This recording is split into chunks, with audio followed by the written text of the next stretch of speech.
Hi, you've tuned in to Radio Northern Beaches, your Listen Local station, right here on the Northern Beaches of Sydney. You can find us on your radio dial at 88.7 and 90.3 FM. Can't get to a radio? No worries. You can always stream our program live from anywhere in the world at rnb.org.au. And for listening on your own schedule, our podcasts are available globally at rnbpodcast.com.au. So be sure to follow and subscribe so you don't miss any episodes. Now, here is our latest podcast. You're with Maria Mai again, and I've got Steve with me now from the Royal Flying Doctor Service. Hi, Steve, and welcome. Hi, Maria. Thanks for having me. Now, tell me, you're one of the charities here at the Mundi Mundi Bash. Tell me more about Royal Flying Doctors Service and what are you doing today? What are you doing at the Bash? Yeah, thank you. We're one of the benefiting charities along with Beyond Blue. So we've been one of the inaugural, the 5 years now with the Mundi Mundi Bash. OMFG, great supporters of the Royal Flying Doctor Service. So we're doing fundraising today to help with our emergency care, keep the planes in the air, all our primary health clinics that we do all around. So basically we're helping out by fundraising today. We've got the Nutbush World Record attempt, so you can enter the Nutbush, which is $15 entry. We've also got the Mundi Undi run, which will be on Friday. And the Nutbush is Saturday, so that you can enter that. And we've also got a partnership with Nobby's Underwear, so you can buy your undies and help support the Flying Doctor that way as well. But I saw the undies there, and they're very colourful and pretty respectable if, you know. That's right. Yeah, very popular and very environmentally friendly as well, the way they're made. Yeah, a lot of people are buying them. And then the big thing is the raffle that we've got. We've got a signed Angus Young AC/DC signed guitar as first prize, as well as tickets to next year's bash and a Nobby's subscription as well, underwear. So great prizes, and so there's pretty much plenty of ways for people to help us raise funds and help the Flying Doctor flying. For the people that are not here and listening to this podcast, can they enter these competitions online, or is it only in person? Yeah, it's only in person. We've been selling the tickets mainly at the bash for everything. But you can, after the bash, we're getting a special propeller blade that we've designed up, especially for the bash, and all the artists will be signing that. So there'll be an opportunity for people to bid for that after the bash as well. So, or if you've got a friend here already, you can hit them up and they can get an entry in for the Angus Young guitar and other things as well. Exactly, yeah. A lot of people have been coming up. A gentleman just came up and bought a lot of tickets for a friend that's they've sent photos of the prize to. So, so contact a friend or family member or RFDS and we might be able to help you out. Or you can simply donate on our website, RFDS, Southeastern website. So, Now tell me, the Nutbush, tell me what is that all about? Yeah, so the Nutbush started at the Big Red Bash in Queensland, in Birdsville there, 2 years ago. So Queensland had the world record there for quite a while, and we broke it here at Mundi Mundi a couple of years ago. So this will be the last of the Nutbush World Record attempts. So it's your last chance to enter. So I think it's 6,500 something is the actual world record, which we have still.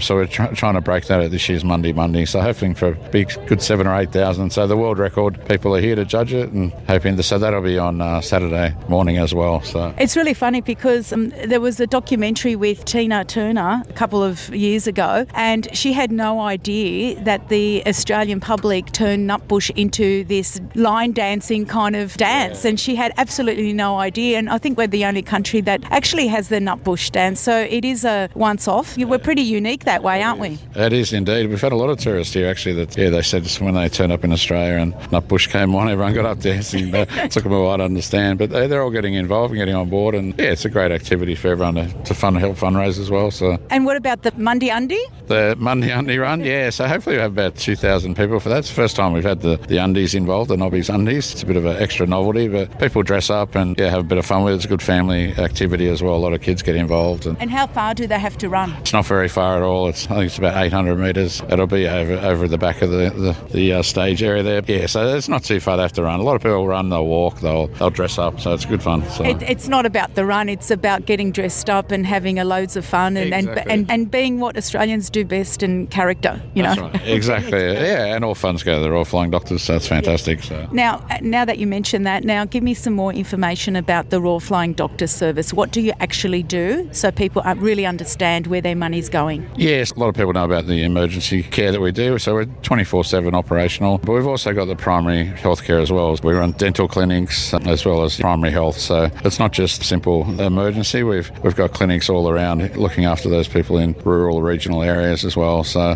the difference in healthcare compared to the city, compared to out in these rural areas, it's only a couple of minutes to a doctor if you live in Bondi, but compared to out in these rural areas, they really rely on the Royal Flying Doctors to help them out in times of need. So so the clinics are very popular. We've even got a dental van, things like that travels out, so regular clinics.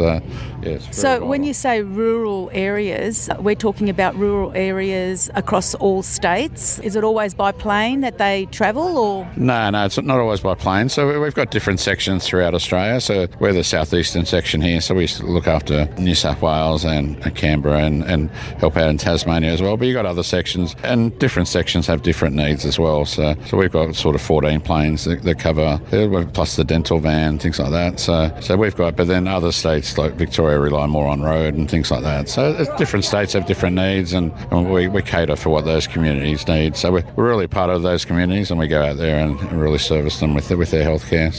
So the money that people raise goes to the logistics of keeping the planes, keeping the road vehicles. The doctors that actually part of all of this service, are they paid or are they volunteers? No, they're professional pilots. So everyone's we've got a huge amount of volunteers out there, which is fantastic. Any charity organisation needs and relies on. But we've got pilots, nurses, and fundraisers, and everyone that try to help raise money just to keep us going. We rely on the fundraising to keep the flying doctor in the air. You imagine the costs with aviation and medical, and it's quite... Exactly, and you don't realise how vast this country is unless you're in a car driving from one point to another and you see nothing in between, and you always, like for me anyway, think, oh my God, if something happens, like what do I do and how do I get help? So a lot of people don't realise the vastness and just the empty spaces in between town could be thousands of kilometres between. And so what you guys do is you connect those communities, you connect those houses and provide that service. What number do people call if they need you? 000 in the first instance, obviously, and then but a lot of the areas will have medical chests, and like they'll be centralised of where they can go for help or who they call through to, whether it's a flying doctor or... So a lot of those areas have sort of centralised medical help, and they know where to contact and where to go, and a lot of it's obviously initially over the phone as well, so to speak. So a lot of telehealth's getting bigger, obviously, trying to help that way as well. Obviously, that's got its complications, but a lot of the areas, the medical chests are amazing, and you'd be surprised those little towns and little schools, and the kids grow up sort of learning all those things. Well, I don't think this country would function without the Royal Flying Doctor Service. So thank you for everything that you do, and all the doctors that are part of this. It's a wonderful service. Australia couldn't do without you. So thank you very much. Yep, no, thank you. Thanks for having me. Appreciate it. Hi again. I have Tom Ryan from Royal Flying Doctor Service, and we're in one of the planes. Is this a real size plane, Tom, or is this like a smaller version? This is, it's the same size as a simulator, and it was built to show kids, really, what a flying doctor's aeroplane is like. This one is based on, not the one that's used in Southeast, but it's used on the other side of the country in Western Australia and South Australia and Northern Territory. So this is a Pilatus PC-12, and the planes they use this side of the country in Queensland, New South Wales and Victoria and Tasmania would be the King Air 350s and 250s. Yeah. Are they bigger on the eastern side? Is that because there's more population here? No, they use them on this side of the country because they've got two engines. Yeah. And, sorry, I'm not an aviation expert or I know anything about aviation, so help me out. Well, it's sort of like aviation law. This side of the country, if they're going to transfer patients, they want them to have two engines, and if on the other side of the country, they want them to have, that's okay. But some politician. Yeah, they're used to that. Now, explain some of the equipment that I can see here. Actually, crouching is quite small because, like you said, it's a simulator. But at the back here, it's like what a normal ambulance would have. Yeah, more or less. So they're configured. This is a basic setup that we have in here. So it's two patients, two patients who are lying down, and a normal transport would be with a flight nurse and a pilot, and then depending on what the situation requires. So we might have we do like fly around clinics in New South Wales where they'll send around a team of medical professionals, and that might consist of a GP, a dentist, a psychologist, and an exercise physiologist, and they'll go into a community for the day and make their medical consultations, and then fly to the next place. Right, so it's roaming/flying clinic of experts that go out, and they obviously tell the community that what day of the month or whatever frequency it is that they'll be there, and everybody congregates with all their ailments and gets checked out, I guess. Yes, and you might have a bush nurse and they'll make the appointments for Wednesdays we'll go somewhere, and then Thursdays we might go somewhere else. Yeah. So it all depends. There's no real set menu on how they do things. We like to respond to what's required in the community. I think it's important that we respond to the community needs rather than the community responding to the RFDS needs. A good point, that one. Tom, what do you actually do for the RF? I travel around to schools, and because we think I'm an educator. Yeah, I'm actually from Melbourne, and my title is the Education Program Manager, and I go around to schools in Victoria and Tasmania, and then sometimes I come to the school holiday programs in Sydney and in the ACT, and we think it's really important that kids, particularly in the primary years, know who the Flying Doctor Service is. Now, it's more about being a good person, being a good community member. We're linked to the curriculum, we're geography and we're history, we're civics and citizenship, and then with health messaging as well. But we think it's really important, particularly for primary schools, to primary school kids, to understand about who the Flying Doctors is and how they fit into our community. And tell me, how do the kids receive this message? I mean, I can see a lot of kids in here already, and they're pretty fascinated and they're learning. I can't believe there's 4 of them there, and they're really conversing amongst themselves in a very technical manner, if I may say. It's amazing, yeah. And they're always. I guess we've built this thing so it's real. So I think kids like stuff that is real, not pretend stuff. And I say to the kids, the best thing about this plane is that it's real. It's not a pretend thing just to show kids. So they kind of feel like they're respected. I think that's I guess that's the teaching method. It's about role play and talking on the headphones and interacting with the various machines that are in here, and there's a flight simulator at the front as well. Yeah, I can see all that. That's very digital. And is that what it really looks like, or not really? No. It doesn't look like that at all. At all? No, it's a flight simulator. It's a Microsoft product that they can play a game with. But we've dressed the plane up so it looks like a Flying Doctor's aeroplane, and it's really fun. Hang on a minute. This looks like so much fun, the simulator. Is it only for kids? Can adults play with it as well? Yes, they can play with it at all. But I get to these events and things, and the only problem with events such as Mundi Mundi, where there's so many people here, that if we open up the simulator, there'd be a line back to Broken Hill to get the thing. So we sort of close that off, and we put it in autopilot so people can see how it operates. But when we go into schools, of course, we open it up, and the kids actually fly the thing. Tell me, from all your education in the schools and all, any curly question that a kid's asked or anything, give me an anecdote of a funny event that might have happened or something like that. The kids, they like the real stuff again. Yeah, so I get, has anybody died on this aeroplane? Oh my God. And that's, my gosh, how do you answer that one? Yeah. I guess you say, sometimes people do, well, you do, yeah. And I think that's the whole thing about this, is that it's, it's not pretend stuff. It's not once upon a time. It's real, and I think kids appreciate that. I think it's real stuff. So I guess what you're doing is recruiting the next generation of pilots and medical staff that can keep this service going, because, like I said to Steve earlier, without the RFS, Australia won't function, especially in the remote regional areas. It's a really required service to keep Australia going. Yeah, I think it's a really important service on so many levels, and the reason why we have an education program, again, so many levels. We might be recruiting pilots, doctors, nurses. We might have future people who donate to us in the future. We might have people who say the Flying Doctors is just part of our community, iconic. It's their choice.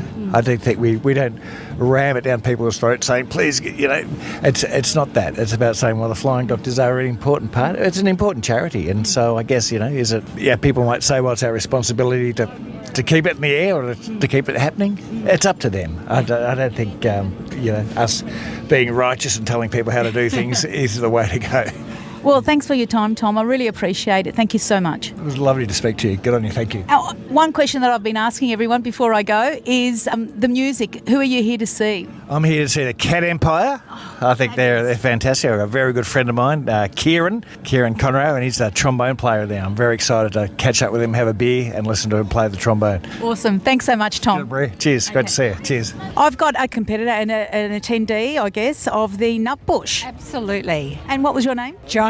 My name's... What is the reason that you're part of this? Give me your reason as to why you would like to be part of the Nutbush World Record. Well, we were actually at the Birdsville Bash last year and took part there in the Nutbush, and we so enjoyed practising in the van that we thought we couldn't miss the opportunity to do it again.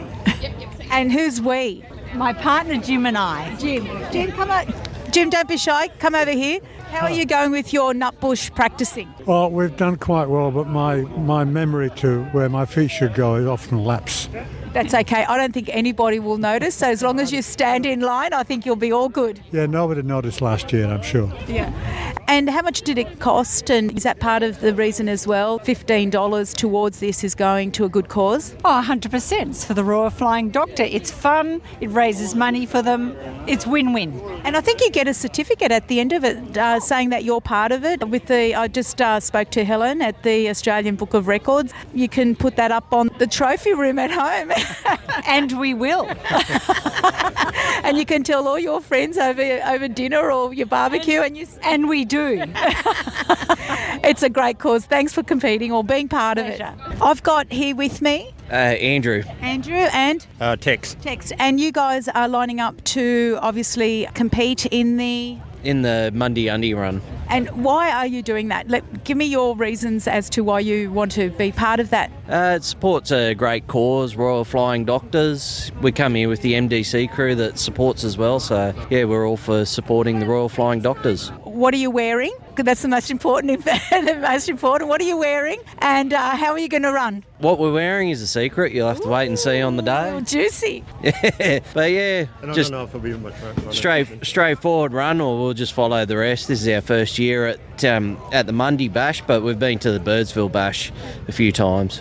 Well, how am I going to be able to recognise you in all the crowd? If you don't give me a little bit of a secret about what you're wearing. No, it's big and fat. Oh, okay. Are you not doing the Nutbush then? Oh, we've done the Nutbush. I'm going to think on it as to whether I'll do it. You're more of a run person.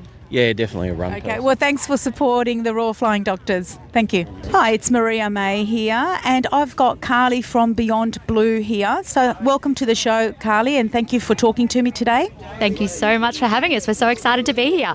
And Beyond Blue, one of the major charities here at the Mundi Mundi Bash. Can you give me some information? Yeah, we're so excited to be here. This is our second year at the Mundi Mundi Bash. We're here doing Big Blue Days. So we've got the largest map of Australia we're building. Sorry, I'm getting all my words right. We've got tickets available down at the tent. So we're selling $16. So you can come down and get your Big Blue Day sticker. And make sure you get all your blue headwear as well. So you've got to have the blue on the top. And we're also doing glow sticks into Thursday night. We're doing a big music set. And so everybody, we're glowing into the night for mental health. Right, the big map of Australia with all the people. Who sort of marshals the people in the shape of Australia? And don't forget Tasmania. Yeah, that's right. Don't forget Tassie. All the Red Centre as well. Yes. Yeah, it's a big effort by the Mundi group. They get everyone marshalling around. Takes a little while to form, but we've got some beautiful music playing as well. So there'll be a few entertainment and activities happening while everyone's in the map formation. And it's just a sight to see though. Once everyone's in, the drone shots after are just phenomenal. So I think we had 7,200 odd last year, so we're looking to beat that number this year. We're going to get the world record and come down and see the DeBoer group next to us so they can get their certificate and everything after. Yeah, I noticed that. I'll be going to speaking to the Australian World Record people next door because they're all the officials that, make sure that it's correct and make sure that we do get that world record. And tell me about the blue in terms of the dress-ups and everybody. Have you seen anyone weird last year? What do you expect? We had some phenomenal outfits last year. I think one of my favourites would have to be the Coral Coast. They had their balloon outfits and it's just phenomenal photos, but everyone brings it on Thursday. Just bring your all with all your characters, all your costumes. We want to see it. We love it. Now tell me more about Beyond Blue. What does Beyond Blue actually do to help people? We're a mental health charity. We're all about early intervention, making sure you get on top of your problems before they snowball into bigger activities. So we're funding through the Mundi Mundi Bash, the 24/7 support service. So anyone can reach out at any time of day, whether through web chat, on the phone, or through our online forums as well. So we're there at any time that you need to talk. Make sure you get on the phone or get on the web chat. And what's the number? Give us a call on 1300 22 4636 or jump on the Beyond Blue website, beyondblue.org.au, and you can get all of the details through there. A lot of people are too reticent, maybe ashamed to ring up or to even admit that they've got some issues. So if someone's listening to this and feels that Beyond Blue can help, but they're just apprehensive about it, what can they expect? Yeah, absolutely. We know that. It's a big first step. And there's a huge amount of courage to take that first step, but we really just recommend jumping in and doing it. You will have the counsellors there. They've seen it all before. They will walk you through it. They will be very kind and careful. I'd also say jump on the website too and just have a look through there. Feel familiar, get used to what you're seeing there, and just talk. We're here to listen. We will just listen with kindness. And it's totally anonymous, isn't it? Like it's not, you don't have to give your name or where you live or any of your private details, so you can talk openly because there is that anonymity. Absolutely, yeah. Anything you say is confidential, and it's just a conversation between you and our counsellors on the other end. And so the money that you're raising here and the money that you raise throughout the year in the various things that you do, where does that money go to?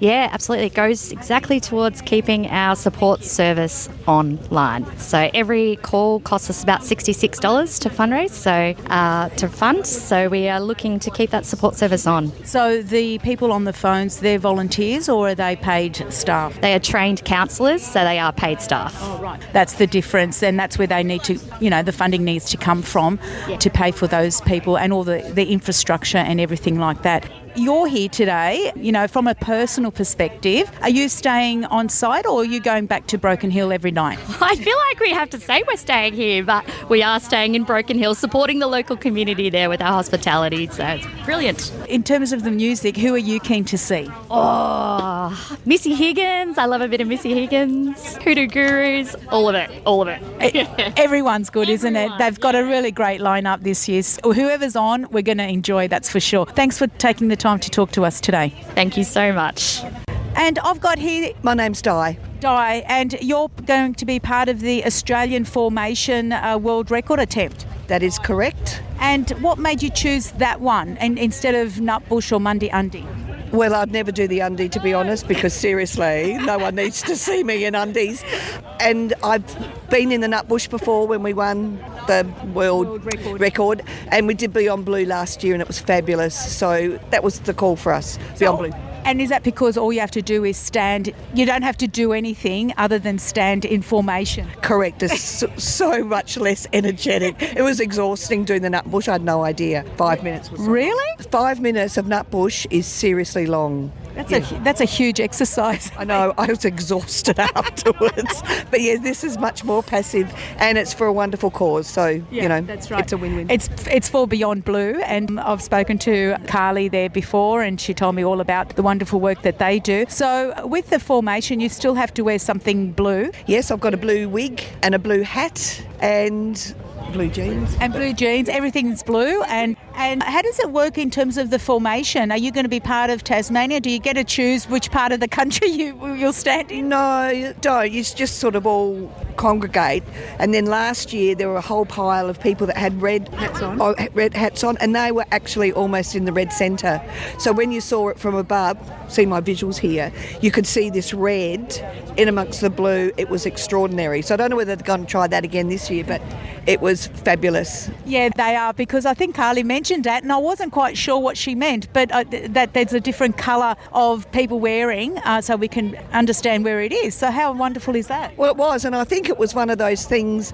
Was what are those people doing? They were supposed to be wearing blue, but it was just it seemed by pure chance that where they happened to be, when you saw it from above, it was like it was the red centre. It was extraordinary. I wonder if you know which part of Australia you're part of when you're in there, because you won't know it, with the drone shot or anything. Oh, well, there was some footage up on the big screen as it was as we were congregating, and you sort of we knew that we were near the guys with the red on, so we sort of thought we had to be in that in South Australia and Northern Territory, or in that sort of Cameron's Corner sort of area. Exactly, yeah. So we knew that we were sort of pretty close, but I mean, you can't find yourself once it's all done. But it was great. It was fabulous. Well, thanks for competing and and donating to a wonderful cause. Thank you so much. Not a problem. Love it. Thank you. Hi, you're with Maria, and I have Helen here from the Australian Book of Records, and you're the official here at the Mundi Mundi Bash. Now, tell me your role in all of this. Hi, Maria. Yeah, we're here. We have a stand next to the Big Blue and the Royal Flying Doctor Service, and the reason for that is we're the official adjudicators for the 2 world records that we want to absolutely smash out of the park at this Mundi Mundi Bash. The 2 world records are? So the Nutbush dance, so the most people doing the Nutbush dance, and the largest human continent. So that is going to be Australia, and it's just the most surreal experience to be part of that. Everyone gets a bit of a tear in their eye because it is bringing us all together as one. If they played that song, Peter Allen's song, I mean, that always gets me. And We Are One, We Are Australia, I mean, that always gets people as well. That's actually the main song is the Seeker song, where We Are One, and it's just resonates with most Aussies, and I think the words were ahead of their time because it mentions absolutely everybody as one, all inclusive. Yeah, I love that song. Now tell me, how do you actually go about it? Give me the details, the process and so forth. So we recognised records in Australia and by Australians overseas. So we recognise national and world records. So we just get contacted through our website, which is the australianbookofrecords.com.au. Besides that, in our stand, we're having some junior record breaking for all the little Mundi Mundi Bash goers, and we have the most balls caught in granny pants. What in the most balls? Hang on, I've got to repeat that. The most balls caught in granny pants? Exactly. So the kids get to wear some granny pants, and what they've got to do is the balls will be thrown to them and they have to run around and try and catch them in the granny pants. So it's the fastest time to catch the 5 balls. And if they become a winner of any of these records, they get awarded through a lovely bag of Just Sweets lollies. Oh my God, that sounds amazing. What's the age group? Well, up to 16 years. So we have a mix of records as well. So besides that, we have lots of physical records. So jumping side to side. You come and talk to us and we'll help you out, because we also have a publication and you'll get a chance to be featured in that. So any school or anything like that wants to raise funds and be also part of a world record, so to speak, they contact you and you can help them through that and devise, what's the world record that they should do, and they can raise money with that. Is that right? Absolutely. We have hundreds of schools who have broken national and world records, and it's not just about becoming a record holder, which is great. It's about being together and working as a team, teamwork, and the fun, the smiles that are on their faces at the end of it. It's worth every second that we put into it. And it's all a sense of belonging, isn't it? That community spirit and that mateship of Australia. And I think that's what it is about Mundi Mundi as well. It's not about the music, and I've been speaking to a lot of people, volunteers. They come here for the music, sure, but they also come for the experience and seeing their mates again. It's true. It's a fantastic meeting place. And you see a lot of the same people come back for that reason. And it seems as soon as they step over that Mundi Mundi line, everyone is so nice. So it is about friendship and camaraderie, and it's wonderful, really. Well, thanks a lot for your time, Helen. I really appreciate it. And Who are you here to see in terms of music? Look, I just love music in general. I think I can't go past Adam in Chocolate Starfish. He makes my day, he makes me smile, he makes me sing. My feet are tapping, nothing better. Yeah, they're on tomorrow before the concert, so they'll have exclusive rights, I think, to everybody would be keen to listen to some music as of tomorrow. Absolutely. Everyone will be there. There'll be lots of dancing going on, so make sure you get your spot early and get your voice all tuned up to sing along. And I think we will be dancing because this wind is really cold, and just to get warm, I think.